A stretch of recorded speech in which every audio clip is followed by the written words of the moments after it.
So Emeka picked up the rope and hanged himself. Life has been very unbearable for him.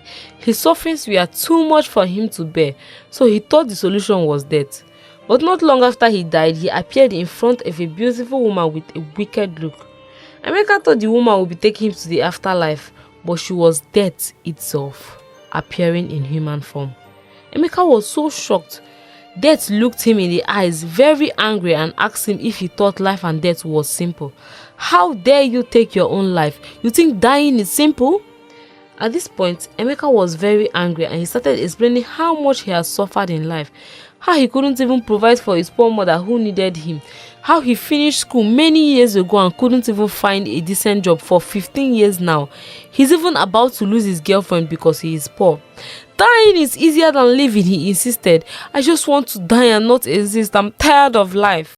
Death was so angry. She needed to teach Emeka a lesson. You think life and death is so simple, right? You think because your life wasn't so rosy, it's better to die. I'm going to teach you a lesson. So she introduced the game. Emeka is going to live 8 different lives. He will live as 8 different people who are destined to die. If he is able to save any of the lives, he gets to keep living as the person. Emeka didn't want to agree at first, but he imagined that he can be a rich man. So if he happens to be in the body of a rich man, he will make sure to survive and continue living as a rich person. So he agreed. Death looked at him, smiling wickedly, promising to make sure he regrets his action. Immediately, Death drew out a heavy long rope, coiling it around Emeka's neck till he passed out. Emeka woke up in his first human life. It was in the body of a very rich politician's son named Femi. At first, Emeka was confused. Then he remembered his deal with death. He was so happy to be a rich man's son and was hoping to keep living as Femi. Soon, Femi's memory came to him and Emeka realized that Femi is the son of the owner of the big company he has been trying to get into. And he becomes very happy and he is eager to live his life as Femi.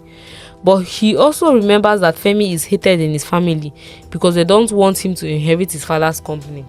Emeka was busy enjoying his life as Femi for the entire day. He partied, bought nice clothes, ate good food, and did so many things with money till that night his brother sent someone to poison him. He ate the food and he died. Emeka woke up in his usual body right in front of Death, who was laughing at him. Death made fun of him that he will keep dying and dying until he exhausted the 8 lives that she has given him, and then he will face eternal punishment. Emeka was so angry. He was happy living his life as a rich man and he promised to survive in the next life. But he doesn't know what death has in store for him. In the second life, Emeka appears in the body of an adventurous man named Akpe. Akpe loves taking risks. Emeka entered Akpe's body when he was riding a bike at full speed on the highway. He was shocked and started shouting, "Help me, oh, help me, help me." Immediately, Akpe's memory came to him and he realized that Akpe is a risk taker and had vowed to finish the race. He was already on high speed, so he continued the race. But before he could finish the race, his bike collided with a big truck and he was squashed to death. Emeka wakes up feeling pain all over his body. That is when he realized that whatever way he dies, he will feel the pain when he wakes up. Death looked at him and laughed out loud. "You will never survive, even as a rich man," Death told him. Emeka was so furious and told Death he wasn't even given a chance to survive, that he was in the body of a man who was risking his own life. He doesn't even know the value of life, Emeka argued. "And you think you of all people can preach to me about the value of life? You that committed suicide, you have no chance of winning this game. Go back," Death said, strangling him again and again with a large rope, and Emeka went on to the third life. Third life, Emeka wakes up in the body of Chike, a 16-year-old boy who is in high school. Chike is being bullied by his classmates in school because he's from a poor family. They bully him all the time. When Emeka entered Chike's body, he was on a rooftop trying to commit suicide. Emeka immediately runs out of there straight to the classroom, promising to make better use of this life. But when he got to the classroom, he received a very hot slap from a classmate. At this point, Chike's memory came to him and he realized that Chike had been bullied by this same boy. So he wanted to end his life. Emeka in Chike's body turned and slapped the boy black and they started fighting. The entire school gathered and soon the teacher came. The teacher punishes only Chike and leaves the bully because his father is a rich man and has influence in the school. Emeka feels so offended and could totally relate because he was once poor in his original body. Emeka got to Chike's room. He saw all the awards and medals Chike has won as a very brilliant student. Emeka feels good about this, thinking that he has a bright future because he is in the body of a genius. That night, Emeka goes out to buy food. Unknown to him, the bully from the school was waiting for him with his boys. They carry Emeka into a dark room and started beating him up. The bully confronts Chike for fighting him back in school, but he spits on his face, telling him that he can't do more than a dead rat. Enraged, the bully picks up a big stone and keeps hitting Emeka till he dies. That was how Emeka lost his third life and faced death again. This time, he told Death that he now understands the game and will make sure he doesn't die in the next life. Death smiled at him and said, "Let's see how you will survive," and immediately strangled him, and Emeka entered the fourth body. Emeka in his new body tried to talk, but only made baby sounds. He was so confused and looked around and heard a man and his wife complaining about the baby crying so much. That's when he realized that he was in the body of a baby. That death of a woman knew I was going to be in a baby's body. That's why she was smiling like a devil. But he was confident that since he is in the body of a baby, he won't be killed, only for him to hear abuses from the woman. This woman, whom he thought was the mother of the baby, starts shouting at the baby. The baby starts crying and she takes a cane and starts flogging him. Emeka was so confused. How can a person abuse a baby? The baby kept crying and crying and crying. The woman's husband came, and Emeka was hoping that this man would be a good man. But no, this man is as wicked as his wife. The man picks up the baby and throws him forcefully on the bed. That's when Emeka realized, though he was suffering, there were a whole lot of people suffering worse problems.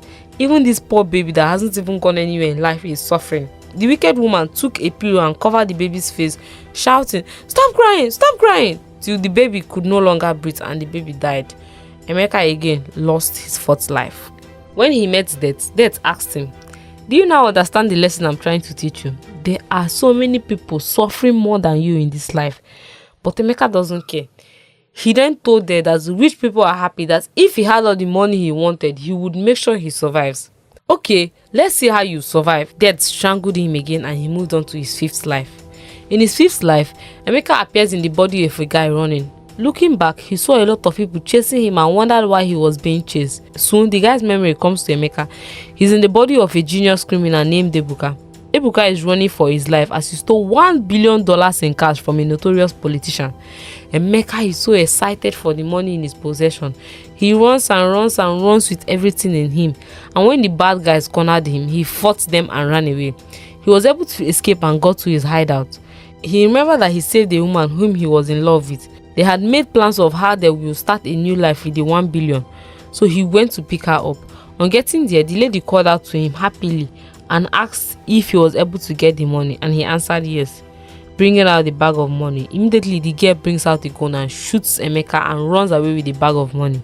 Again, Emeka loses his fifth life. He meets Death again, and Death laughs at him, asking how it felt like to be betrayed by a loved one. Emeka laughed and told her that he suspected that the girl would betray Ebuka, so he hid the money. "Let's move on to the next life," Emeka said excitedly. He is excited because only he knows where the 1 billion was hidden, and he plans on getting it when he moves to the sixth life. On getting on the sixth life, Emeka sees himself in prison. He's in the body of a guy in prison. He gets so annoyed that he starts causing death for putting him in prison. He gets the memory of this new body which belongs to a teenager named Yemi.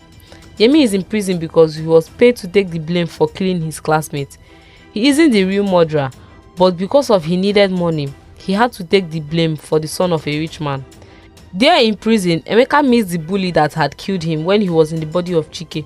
When he saw the bully, he was so annoyed, he immediately started beating him up. He calls the bully a weakling who killed his classmate because he stood up for him. The bully was so confused and scared because he didn't know how Yemi found out what he did. After spending some time in prison, Yemi is released and he is excited. Now he does not only have 1 billion but also have extra cash he was paid for taking the blame for a rich man's son. This excitement didn't last long. Yemi's phone rang. It was his mother. His mother has been worried sick about him since he was in prison. This made Emeka remember his own mother. On the day he had committed suicide, he didn't even think of his own mother. His mother had just him and was very, very sad when he died. He broke down in tears, knowing that his mother must have broken down after his death. Now, despite all the money he has, he is not happy. So he decides to give some part of his money to his mother and start his life afresh as Yemi. He secretly drops 500 million for his mother and runs away. Unknown to him, the father of the girl, which he took the blame of murder for, is after him. One day, while he was returning home, a man drew out a knife and stabbed him. The man stabbed him again and again, crying and saying, "You killed my poor innocent daughter. She didn't do anything to deserve what you did to her. I will kill you and kill myself." Tears rolled down Emeka's eyes. Yemi didn't kill his daughter. He only took the blame for money. Now this man wants to kill him. The man stabbed Yemi till he died. Emeka is now already exhausted and is slowly learning the lesson about life. Death looked at him and smiled. "Why didn't you think about your mother when you were dying? The person who commits suicide dies selfishly, not thinking about those who are alive. People who love you so much would break down when you die. You have 2 more lives. Move on to the next one," Death said. Emeka is now in his 7th life, where he appears in the body of a popular celebrity, Olamide. Olamide is a young musician who has reached fame after many years of suffering. He is now a big celebrity and has everything anyone could wish for. While living his life as Olamide, Emeka meets his girlfriend, who is now so depressed and sad. He finds out that his girlfriend is the only person consoling his mother, but she too is facing depression after losing him. Emeka gets close to his girlfriend and tries to help her to get over her depression. One day while they were talking outside, a car directed to hit Olamide crushed both Olamide and Emeka's girlfriend. Olamide dies, but Emeka's girlfriend remains unconscious in the hospital. When Emeka faces death, he cries and cries, regretting why he would kill himself. He feels sorry for putting his girlfriend in such sadness, and now she is suffering in the hospital alone. He cries and cries, but death tells him he has to finish the game he started, and he must go on to his 8th life. His 8th life was the biggest shock of his life. He is now in the body of the woman he caused the most pain, his mother. His mother's memory came to him. When she was young, she had dreamed of having a simple and happy life, but things weren't easy for her. She got married to the man she loves, only for him to die after she got pregnant. When she gave birth to her son Emeka, things were even more difficult for her. When Emeka died, she blamed herself for being so poor and became so depressed. Emeka felt so bad. He had been a bad son and only thought about himself when he decided to commit suicide. He then decides to survive in his mother's body for as long as possible. He went on living in his mother's body for 30 years until she died of old age. Now after he dies, he meets death again. Realizing his mistakes, he starts begging death to give him another chance, that he will make a better decision if given the chance. He will make the right decision. Death looked at him and shook her head. Now you will learn to take your life more seriously. Do not kill yourself because of the pain you are feeling. Think about your loved ones. Life can get better for you. It's only the dead that do not have the hope of living, she told him. Death later gives him another chance, and Emeka appears in his body just before he commits suicide. Now back in his body, Emeka decides not to commit suicide and runs back home to his mother. The end. Suicide is never the solution. If you enjoyed this story, please like and share it with your friends. Don't forget to subscribe if you haven't and hit the bell notification button. Till next time, goodbye.